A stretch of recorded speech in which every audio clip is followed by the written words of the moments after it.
Oi, Quartana, tudo bem? Bom, vou gravar esse vídeo aqui para vocês hoje, um vídeo de leitura. Então, eu vou ler aqui a continuação do livro que a gente começou a ler em sala, do Gulliver. Eu tô com ele aqui no meu Kindle. Para quem não conhece, o Kindle é esse aparelhinho aqui da Amazon, onde a gente pode baixar os nossos livros e ler por aqui. Como eu não tô com o meu livro físico, eu vou ler ele por aqui, porque eu tenho ele aqui digital. Vou ler com vocês o capítulo A Ilha Voadora. Dá pra ver aí? Ai, tô muito youtuber, gente. Então eu vou ler com vocês mais um capítulo do nosso livro. Pra quem tá sem o livro, é só acompanhar a leitura. Vamos lá? A Ilha Voadora. Corria o mês de agosto de 1706. O Hopper estava navegando com destino à Ásia Menor. Fazia já 3 dias que eu estava a bordo quando, à distância, avistamos um navio pirata.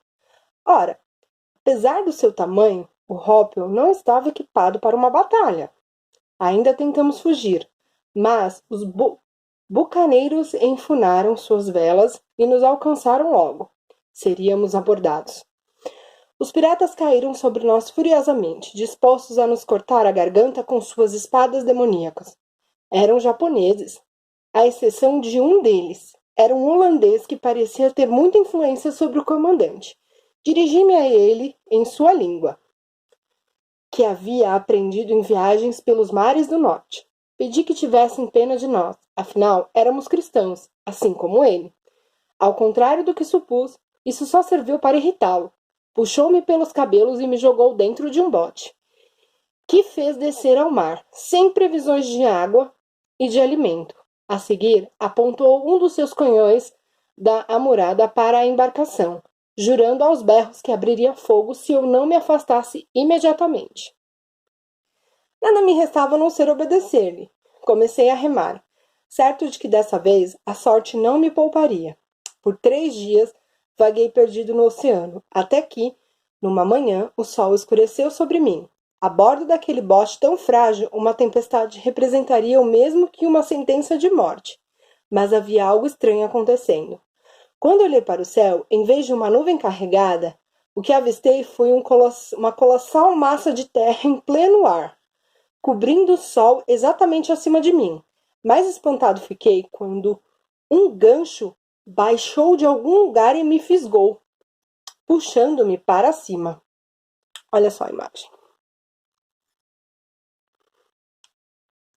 À medida que fui sendo içado, pude perceber que as pessoas naquela ilha sentavam-se nas bordas dela, parecendo de lá estar olhando fixamente para o horizonte sem nenhuma outra atividade aparente.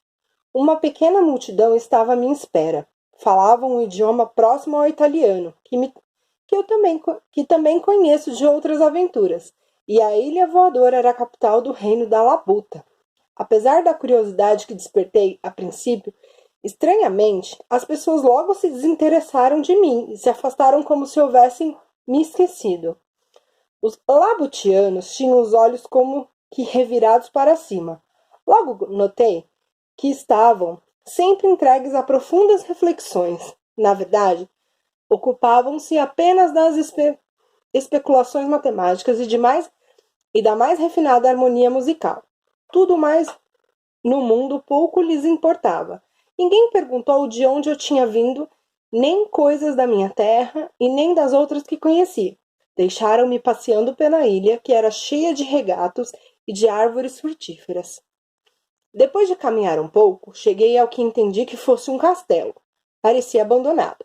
Tinha longuíssimos corredores, cheios de portas fechadas. Abri uma delas, a maior que encontrei.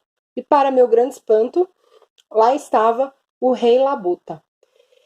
Entendi que era Sua Majestade, não apenas pela coroa, mas também porque havia um brasão gravado na parede com seu título inscrito.